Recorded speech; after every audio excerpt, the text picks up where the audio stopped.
हिमाचल प्रदेश कांग्रेस प्रदेश अध्यक्षा व मंडी सांसद प्रतिभा सिंह पांगी घाटी के दौरे पर पहुंची हुई है। पांगी घाटी के प्रवेश द्वार पर पहुंचने पर कांग्रेस कार्यकर्ताओं द्वारा उनका जोरों से स्वागत किया गया। वहीं मुख्यालय किलाड़ पर पहुंचने पर पंगवाली वेशभूषा में सांसद का स्वागत किया गया। ये आपकी जानकारी के लिए बता दें कि 3 दिवसीय फूल यात्रा उत्सव में बतौर मुख्य अतिथि के तौर पर शिरकत करेंगे। वहीं पांगी घाटी के दौरे के दौरान विभिन्न क्षेत्रों का दौरा करेंगे और पंगवाल समुदाय की समस्याओं को सुनेंगे। वीडियो डेस्क पत्रिका न्यूज हिमाचल.in।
हम 25,000 देंगे, लेकिन वहाँ भी झूठे जुमले साबित हुए।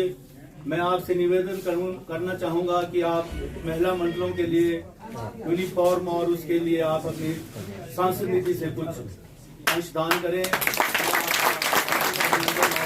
स्वागत करता हूँ। मोदी, जो काम हमारे 5 साल राजा वीरभद्र सिंह के टाइम में हुए थे, आज पिछले 5 साल में जो काम उनके द्वारा किए यहाँ पे, वो अभी भी अधूरे लटके हुए। 5 साल में जितनी भी यहाँ भर्तियां हुई, आपको पता है, जितनी भी चयन अधीन द्वारा जो भर्तियां की गई वो भी कोर्ट में लटके हुए हैं। यहाँ स्टाफ जो है, स्टाफ की कमी, उसकी वजह 5 साल इन्होंने कुछ नहीं किया। उसके वजह से हमारे स्कूलों में स्टाफ की भी बहुत कमी आ चुकी है। विभागों में भी बहुत सी कमी आई है, जिससे यहाँ हमारे जो अध्यक्ष अपने विभाग अध्यक्षों को भी काम करने में मुश्किलें सामने आ रहे हैं। मैं आपसे निवेदन करूंगा कि आप हिमाचल सरकार से उन पदों को भरने की सिफारिश करें, ताकि यहाँ पांगी घाटी, क्योंकि यहाँ 5-6 महीने का सीजन होता है, उसके बाद बर्फ पड़ जाती है और काम हमारा जो रुक जाता है, उसी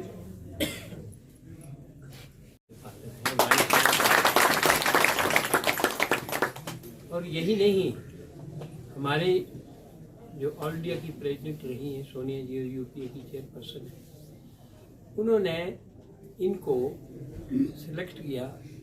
ऑल इंडिया कांग्रेस कमेटी की जो बहुत हाई पावर्ड कमेटी होती है, जो सारे हिंदुस्तान के फैसले लेती है कांग्रेस पार्टी, उसमें वर्किंग कमेटी का मेंबर बना दिया। मैं आपको बताऊं हाहाकार जो मचा हुआ कैसे हुआ।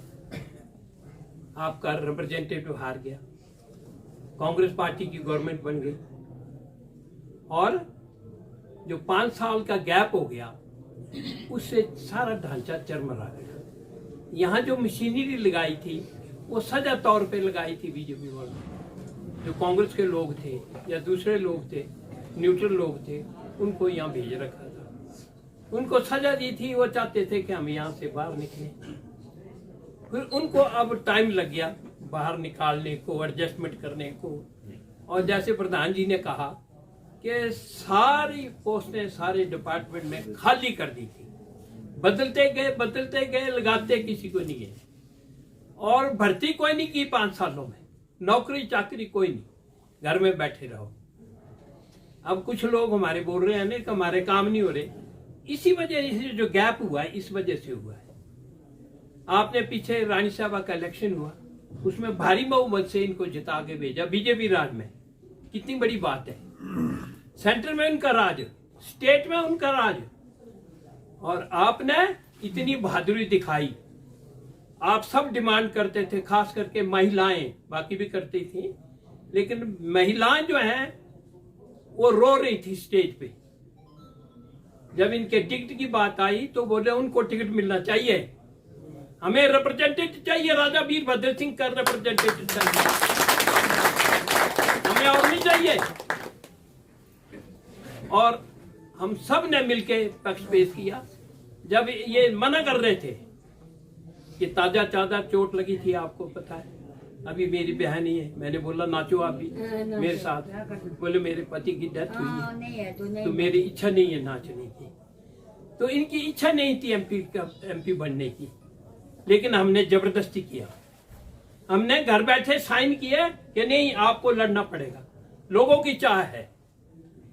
ये इनका बड़प्पन है, इनकी बहुत महानता है कि इन्होंने इनकार नहीं किया और युद्ध में शामिल हो गए। और राजा वीरभद्र सिंह के आशीर्वाद से, आप सबके सहयोग से, समर्थन से कामयाबी मिली। उधर मोदी जी की सरकार, इधर जयराम जी की सरकार, लेकिन आपने कांग्रेस के कैंडिडेट को जिताया, अपना नाम रोशन किया पूरे हिंदुस्तान में। और ये इंडिकेशन पूरे हिंदुस्तान में गया, बाकी जगह भी कांग्रेस की सरकारें बनी उसके बाद, और अब भी आगे कांग्रेस की सरकारें बनने वाली है। 5 स्टेटों में जो इलेक्शन होने हैं उसमें कोई कांग्रेस की सरकारें बननी है। सभी यहाँ आए हुए हमारे ब्लॉक कांग्रेस के प्रेसिडेंट, हमारे सभी नागरिक, हमारे कांग्रेस के कार्यकर्ता, हमारे सभी बहनों भाइयों, आपका मैं सबका स्वागत करता हूं कि रानी साहबा का आज सवेरे से लेके अभी तक आपने जो स्वागत और मान किया, इसको मैं ताज जिंदगी भर नहीं भुला सकता। ना रानी साहबा,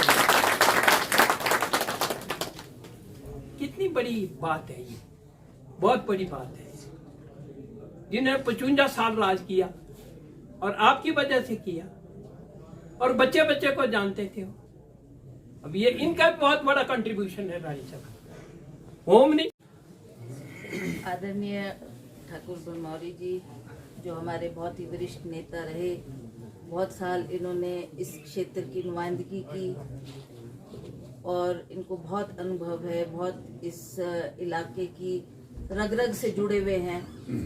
और मंच पे बैठे हमारे आरसी मैडम, आप सोचते होंगे छोटी सी लगती है पर काम करने में बड़ी तेज है ना। तो इसीलिए भेजा गया कि आप ट्राइबल एरिया में जाओ, दूर दराज के क्षेत्रों में जाओ, और इन्होंने उसको स्वीकार किया। नहीं तो लोग पहुंच जाते हैं सेक्रेटेरिएट, सीएम के पास कैंसिल करवाने, हमारी कैंसिल करो जी, हमारे को यहाँ नहीं भेजो, नजदीक भेजो, ये 100 बहाने मारकर। पर इन्होंने जैसा इनको आदेश हुआ, इन्होंने उसका पालन किया। और आज सुबह से ये मेरे साथ हर क्षेत्र में दौरा कर रही हैं। लोगों की एप्लीकेशनें आई, उस पर इन्होंने गौर किया, जो इनके करने का काम है वो इन्होंने किया। और यहाँ सभी हमारे कांग्रेस जन बैठे हैं, सभी हमारे अधिकारी वर्ग बैठे हैं। मैं सभी को आदर के साथ संबोधित करती हूँ हमारे कांग्रेस पार्टी के सेवा दल, NSUI, यूथ कांग्रेस, महिला कांग्रेस के सभी महानुभाव, सभी ग्राम पंचायत के प्रधान, पूर्व में रहे प्रधान, और हमारे नौजवान साथी, युवा वर्ग, आज मुझे खुशी है कि मुझे किलाड़ आने का सौभाग्य प्राप्त हुआ। मैं सोच ही रही थी बहुत समय से कि आपके बीच में आना था, पर आप जानते हैं बीच में त्रासदी हुई, बहुत हिमाचल प्रदेश में नुकसान हुआ।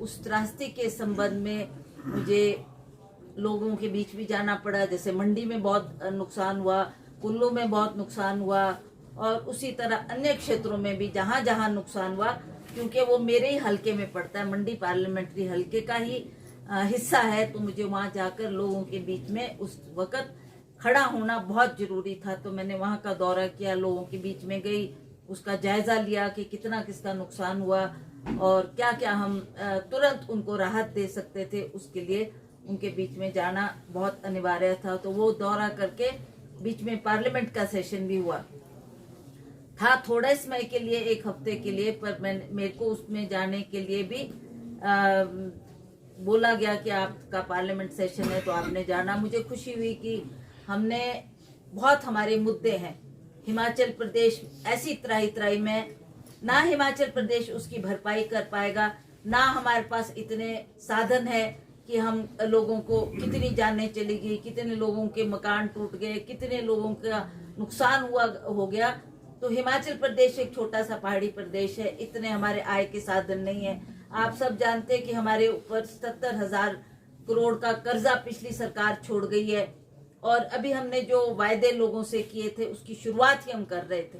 जैसे OPS की हमने बात की, तो OPS लागू करने के लिए भी सरकार के पास धन चाहिए था, तो वो लागू किया। दूसरी बात उन्होंने महिलाओं की हमने की थी कि हम महिलाओं को भी देंगे, और बीच में ये त्रासदी होगी, फिर हमें थोड़ा अपने जो काम थे उसको विराम देना पड़ा, क्योंकि हम चाहते थे कि त्रासदी का जो ये माहौल बना है उसको पहले उसको निपटा लें। तो हम माननीय मुख्यमंत्री के भी आभारी हैं कि उन्होंने 450 करोड़ इसके लिए, इस आपदा के लिए हमको पैसा, 4,500 करोड़ की धनराशि उन्होंने दी, और उससे ये आपदा का काम शुरू हुआ।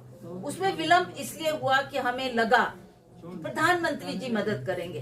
प्रधानमंत्री जी कहते थे ये मेरा दूसरा घर है हिमाचल प्रदेश को, और कितनी बार वो आए, इलेक्शन के वक्त में आए, आगे पीछे आए, उन्होंने जगह जगह ये कहा कि हिमाचल प्रदेश को मैं अपना दूसरा घर मानता हूँ। तो हमें लगा कि हमको बोलने की जरूरत ही नहीं है, प्रधानमंत्री अपने घर की तरफ देखेंगे, हमारी मदद करेंगे, हमको पैसा देंगे, और हमारे जो लोगों की समस्या है उसका निपटारा करेंगे। समय बीतता गया, 1 महीना बीत गया, 2 महीने बीत गए, और अंततः फिर जब मैंने पार्लियामेंट में जाना था तो मुझे लगा कि जितने भी सांसद हैं उनसे बातचीत करूं। उनको मैंने सबको पत्र लिखा, सबको चिट्ठी लिखी कि आप लोग सभी बीजेपी के हैं, एक मैं ही एक कांग्रेस की हूँ, हम सब इकट्ठे होकर प्रधानमंत्री के पास जाते हैं, आप टाइम लो प्रधानमंत्री से और हम मिलके हिमाचल प्रदेश की स्थिति को उनको बताएंगे। पर मुझे अफसोस हुआ कि उन लोगों ने इसमें एक कदम आगे नहीं रखा। जब पार्लियामेंट सेशन होता है तो प्रधानमंत्री आते हैं पार्लियामेंट, मैंने सोचा था कि पार्लियामेंट में आवाज उठाएंगे, पर हालात ऐसे नहीं बने कि हमको मौका मिला बोलने का। फिर मैंने सोचा कि क्यों ना प्रधानमंत्री जी से मैं अकेली मिलूं, और मैं गई। सौभाग्य मेरा कि मुझे उन्होंने टाइम दे दिया, और मैं गई उनके पास, मैंने उनको सारी कहानी बताई कि हिमाचल प्रदेश में सर इतना नुकसान हो गया, आप तो हिमाचल प्रदेश को अपना दूसरा घर बोलते हैं, पर आपकी तरफ से कुछ भी हमारे को, ना अखबार में, ना मीडिया में, ना कोई भी ऐसी खबर नहीं आई कि हिमाचल प्रदेश के लिए प्रधानमंत्री जी ने हमको इतनी धनराशि दी, और हम इंतजार करते रहे। तो उन्होंने मुझे ऐसे ही टालने की बात की, नहीं नहीं आपके मुख्यमंत्री आए थे, मैंने दिया है, मैं आगे भी दे रहा हूँ। अगर दिया होता तो वो अखबार में आता, न्यूज में आता, सभी को पता लगता कि प्रधानमंत्री ने इतनी धनराशि हिमाचल प्रदेश के लिए दी। पर मुझे नहीं लगता कि उन्होंने कभी इस बारे में विचार भी किया, या कोई भी उन्होंने खबर लगाई। चलो ये मदद तो बाद की बात थी, पर 450 लोग हमारे मर गए हिमाचल प्रदेश में इस त्रासदी में, उसके ऊपर भी उन्होंने संवेदना प्रकट नहीं की, उन परिवारों के प्रति भी। ऐसा नहीं कहा मुझे अफसोस है तुम्हारे घर के लोग चले गए, इतना भी कहते तो लोगों को लगता कि चलो जी प्रधानमंत्री जी हमारे बारे में भी चिंतित है। तो ऐसे हालात बने। और जैसा अभी भरमौरी जी ने कहा कि ये लोग जगह जगह जाकर अपने पार्टी का प्रचार करते हैं। ये बार बार कहते हैं प्रधानमंत्री जी का बात करेंगे। आज कल हम आ रहे थे तो हमारे को जयराम जी रास्ते में जाते हुए मिले, तो मुझे लगा कि वो भी इन क्षेत्रों का दौरा कर रहे हैं। क्या पता वही बीजेपी के कैंडिडेट भी हो सकते हैं अगले चुनाव में। पर उन्होंने जहां जहां जनसभाएं की, लोगों ने हमको भी बताया, लोगों ने हमको ये बताया कि कल जयराम जी यहाँ पर थे और वो क्या क्या बातें करके गए। झूठी झूठी बातें जो जिसमें ना कोई सच्चाई, ना कोई आधार, ना कोई तथ्य, ऐसी ऐसी बातों से लोगों को प्रलोभन देने की बात करते हैं।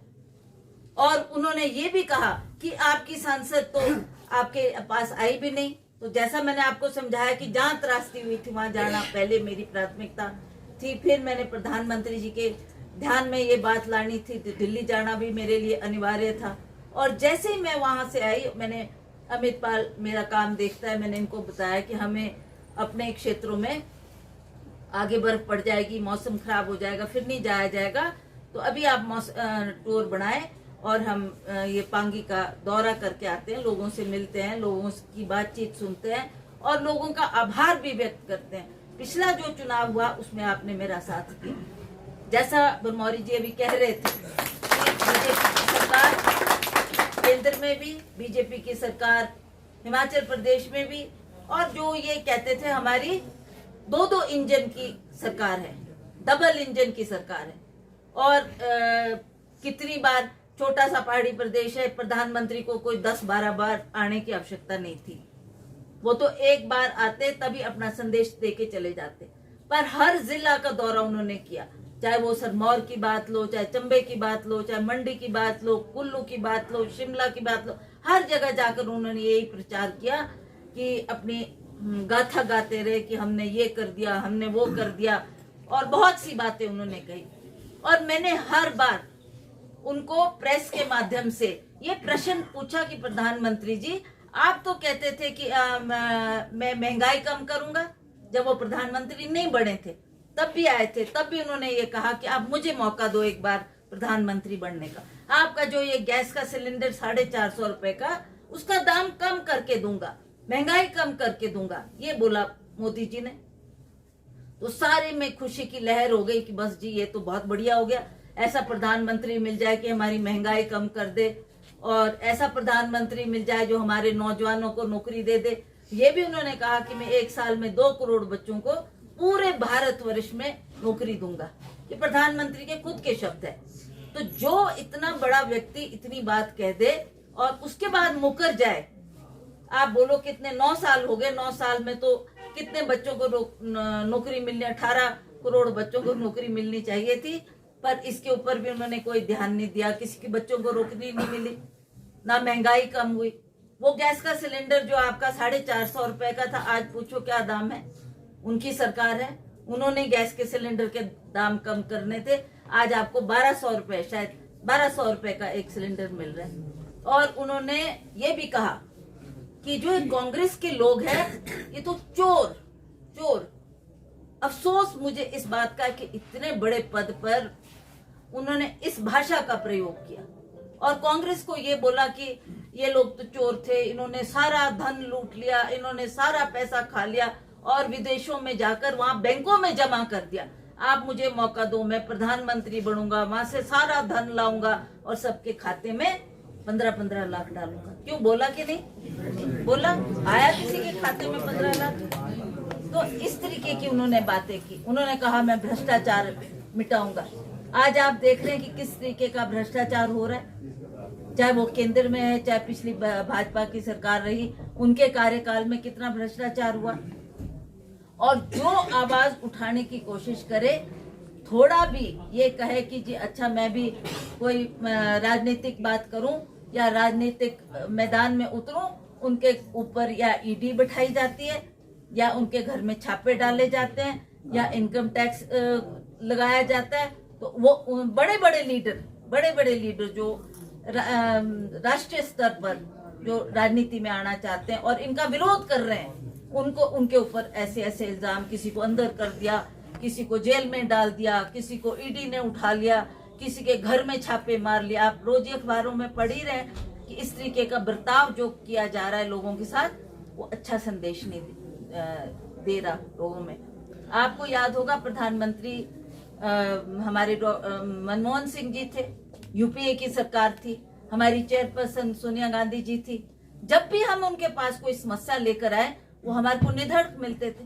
हम उनको बोलते थे कि जी हमारी ये समस्या है, ये प्रॉब्लम है, हम चाहते हैं कि हमारे काम हो। एक दफा जब मैं पिछली मर्तबा एमपी थी, पार्टी लाना चाहती थी सोनिया गांधी जी, जब वो यूपीए की चेयरपर्सन थी, तो उन्होंने भी बार बार ये कहा कि हम महिला के लिए ये बिल लाना चाहते हैं, पर वो फिर पास होना चाहिए, चाहे लोकसभा में चाहे राज्यसभा में। वो उस वक्त हमारे को मौका नहीं लगा, उसको वो काम हो नहीं पाया, तो इसलिए वो थोड़ा रह गया। पर अब इन्होंने मौका देखकर इन्होंने इसकी शुरुआत की है। पर ये भी कहेंगे कि महिलाओं को आगे लाने के लिए नरेंद्र मोदी जी ने ये कर दिया, वो कर दिया, बिल पास कर दिया, पर धरातल पर कुछ नहीं है, जमीन पे कुछ नहीं है।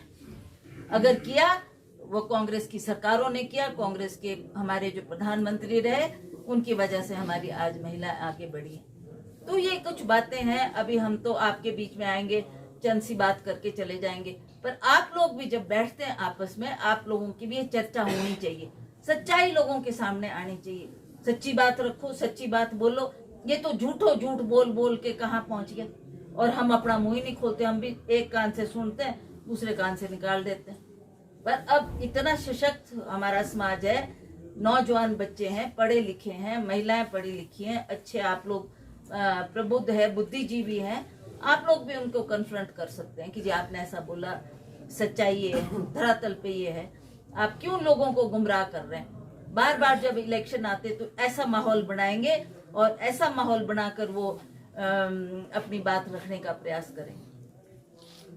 अभी भी जब हम रास्ते में आ रहे थे, मैंने तो कभी भी ऐसा माहौल नहीं देखा। हमारे को भी 30-35 साल हो गए राजनीति में, देखते हमने भी, मैं भी राज साहब के साथ कितना मैंने दौरा किया, कितने लोगों के बीच में हम गए, और खास करके जो हमारे ट्राइबल क्षेत्र है, चाहे वो पांगी भरमौर है, चाहे वो लाहौल स्पीति है, चाहे वो किन्नौर का इलाका, वहाँ के लोग बहुत सभ्य है। वो ऐसी बातें नहीं करते कि हम धरना दे देंगे, हम गाड़ी के आगे बैठ जाएंगे, हम देखेंगे 24 में क्या होगा। ऐसी भाषा मैंने तो कभी नहीं सुनी ना। कोई भी बात करनी हो, विनम्र तरीके से बात करो। आप बोलो ये कठिनाई है हमारी, आप सड़क बना दो, आप हमको बस दे दो, आप हमारे को ये कर दो, हम करने को तैयार हैं। पर एकदम कई बातें एकदम नहीं हो सकती, उसमें कुछ ना कुछ बाधाएं आती हैं। अब जैसे उन्होंने फॉरेस्ट ये वो सड़क की बात की, उसमें फॉरेस्ट की क्लियरेंस चाहिए। अब आप फॉरेस्ट के एरिया से वो बस ने सड़क निकालना चाहते हैं, तो जब तक फॉरेस्ट की क्लियरेंस नहीं होगी, तब तक हम उस सड़क को, पीडब्ल्यूडी विभाग भी उसमें हाथ नहीं लगाएगा। तो वो उन बातों को नहीं समझते, पर एक ऐसा माहौल क्रिएट करना चाहते हैं। और मेरे को बाद में पता लगा कि बीजेपी के लोगों ने उनको, महिलाओं को उकसाया था। और जब हम आ रहे थे, पहले उन्होंने अपनी बात रखी, बड़े मतलब विनम्र तरीके से नहीं, पर बड़े ऐसे जैसे वो जो कह रही है बिल्कुल ठीक है, बड़ा उन्होंने ये कर दो, ये कर दो, ऐसा नहीं होगा तो ऐसा कर देंगे, हम अगला चुनाव बाइकआउट कर देंगे। और फिर जब हमारी गाड़ी चलने लगी, फिर सारी महिलाओं को बिठा दिया वहाँ, और अगर कोई हाथ लगा दे पुलिस वाला, तो फिर उनके अगेंस्ट और केस बना देंगे।